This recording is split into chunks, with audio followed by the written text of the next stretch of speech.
പ്രായത്തിൽ കൂടിയ ഒരു ഇനി പറയാനാ, ഇനി അത് അടുത്ത തുടങ്ങാനാ. എന്റെ സെയിം ഏജ്. ഓ അത് പിന്നെ ഈ പറഞ്ഞു, അപ്പൊ ഞാൻ പറഞ്ഞ ഡിലീറ്റ് ചെയ്തിട്ട് ഞാൻ പ്രായത്തിൽ കൂടുതൽ നമുക്ക് അമ്മയുണ്ട് അല്ലെ, അമ്മായി അമ്മയുണ്ട്, ഇവരിൽ നിന്നൊക്കെ ഒരു പാഠം ഉൾക്കൊണ്ട് അഭിനയിക്കാനും പറ്റുമോ ഈ ക്യാരക്ടർ? എന്റെ അമ്മയുടെ ഒക്കെ ഒരു രീതികളുള്ള ഒരു ക്യാരക്ടർ. അതുപോലെ എന്നെ ചെറുപ്പത്തിൽ നോക്കുന്ന ഒരു അമ്മച്ചി ഉണ്ടായിരുന്നു. ബോബനും മോളിയിലെ ഒരു അമ്മച്ചിയെ കാണിക്കത്തില്ലേ നമ്മുടെ കഥയില്, ആ അമ്മച്ചി ഈ ക്യാരക്ടറുമായിട്ട് നല്ല സാമ്യമുള്ള ഒരു അമ്മച്ചി.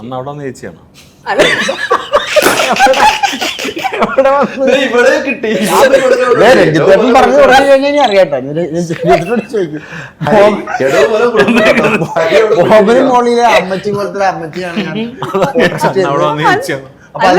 ബോബന് മോളിലെ പട്ടിയായിട്ടാണ് എന്നെ കണ്ടത്. ഇല്ല ആശ, അങ്ങനെയാണ് ഉദ്ദേശിച്ചത്. പക്ഷെ ഒന്നും പറയാൻ പറ്റില്ല. ഞാൻ ഒന്നും പറയുന്നില്ല, അതല്ലേ നമ്മളെന്തെങ്കിലും പറയാൻ നേരത്തെ ഇവര് റാഗിങ് ഏയ് അങ്ങനെയൊക്കെ പറയുന്നേട്ടോ. ഇനി അത് പറയുന്നു. ഇപ്പൊ സിനിമാ സെറ്റിൽ, സർക്കാർ സിനിമയുടെ സെറ്റിൽ പോലും അടുത്ത വാർത്തയാണ് അല്ലെ ഈ പറഞ്ഞ പോലെ. അങ്ങനെ കുറെ കഥാപാത്രങ്ങൾ ഇതിനകത്തേക്ക് കൊണ്ടുവരാൻ പറ്റിയിട്ടുണ്ട് അല്ലെ. അവരൊക്കെ ഈ വേഷം ഇട്ട് നടക്കുന്ന രീതികളൊക്കെ ഉണ്ടാവുമല്ലോ. ഈ വേഷം ഇടുന്നവര് അവരുടെ ഒരു സ്റ്റൈലൊക്കെ ഉണ്ടല്ലോ, അവര് നടക്കുന്നത്. അതൊക്കെ നമ്മൾ എപ്പോഴും ഓരോ ശ്രദ്ധിക്കണം. അത് നമ്മൾക്ക് ഒരു ഓർമ്മ വരും നമ്മൾ ഓരോന്ന് ചെയ്യുമ്പോഴൊക്കെ. എന്തായാലും നല്ലൊരു കഥാപാത്രം ചെയ്തിട്ടുണ്ട്. ഇനി പ്രേക്ഷകർ തീരുമാനിക്കട്ടെ. മൊത്തം ഗെറ്റപ്പും വേറെയല്ലോ. അതെ, പഴയ ചെമ്മീനിലൊക്കെ സിനിമയിലൊക്കെ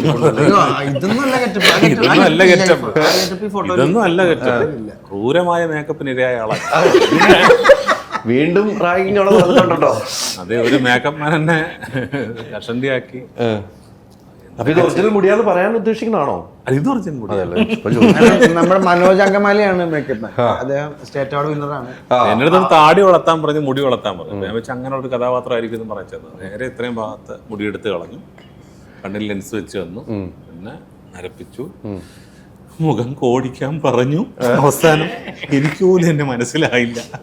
ട്രെയിലർ കണ്ടവരോ എൻ്റെ ഒരു കൂട്ടുകാരൻ ഇന്നലെ എന്നെ വിളിച്ചു, എടാ നീ കുറെ ദിവസമായിട്ട് ഈ സിനിമയുടെ ഓരോന്ന് ഷെയർ ചെയ്യുന്നുണ്ടല്ലോ, നീ ഇതിന്റെ സംവിധായകനാണോ? ഞാൻ അല്ല. നീ തിരക്കഥ നീയാണോ?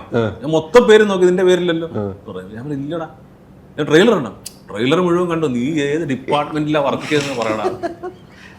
സുഹൃത്ത് നീ ആക്ഷേപിക്കുവാണോ ചോദിച്ചവൻ്റെ അടുത്ത്. സീരിയസ് ആയിട്ട് അവസാനം ഞാൻ പറഞ്ഞു, ഇതാണ് ക്യാരക്ടർ, ഇത്രയും ഏജ്ഡ് ആയിട്ടുള്ള ക്യാരക്ടറാണ് നീ. അപ്പൊ ഇതാണോ നീ എന്ന്. അപ്പൊ അങ്ങനെയാണ്. സ്വയം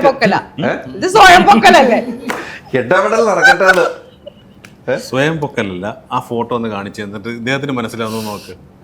പുറകിലോട്ട് നോക്ക്. അല്ല അതല്ലല്ലോ, മറ്റേ ആ ഫോട്ടോ ഈ പോസ്റ്ററിലില്ല.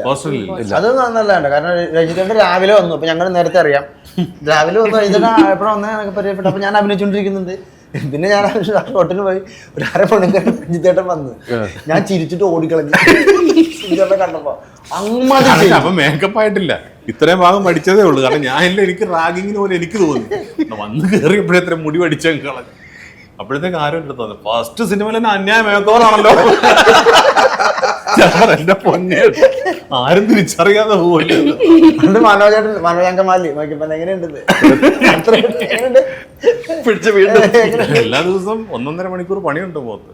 അതാണ് എന്താണ് ക്യാരക്ടറിനകത്ത്? ക്യാരക്ടർ ലൂയിസ് എന്ന് പറയുന്ന ക്യാരക്ടറാണ്. 2 ഗെറ്റപ്പ് ഉണ്ട്. അയാളുടെ ഒരു മിഡിൽ ഏജും ഉണ്ട്, പിന്നെ അയാൾ ഒരു ബെഡ്ഡൺ ക്യാരക്ടറാണ്. അയാളുടെ കുറച്ച് പരിപാടികളും, പിന്നെ ഞാൻ ഡബ്ബിങ് ആർട്ടിസ്റ്റ് ആയതുകൊണ്ട് ഞാൻ മനസ്സിൽ വിചാരിച്ച് അഭിനയിക്കാൻ വരുമ്പം ഡബ് ചെയ്ത് രക്ഷപ്പെടാമെന്ന് വിചാരിച്ചു. പടത്തിലെ ഡയലോഗ് ഇല്ലായിരുന്നു.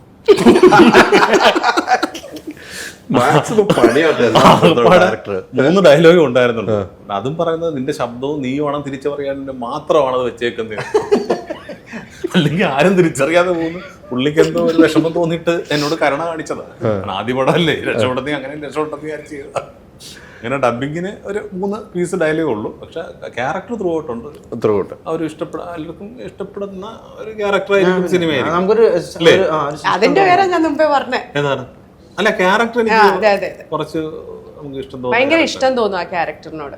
വാട്സാപ്പ് വഴി ഇംഗ്ലീഷ് പഠിക്കാൻ ഇംഗ്ലീഷ് കഫേ ഉള്ളപ്പോൾ ഇംഗ്ലീഷ് ഒരു വിഷയമേ അല്ല. English cafe, we present you the perfect English. WhatsApp now 9633 888 575.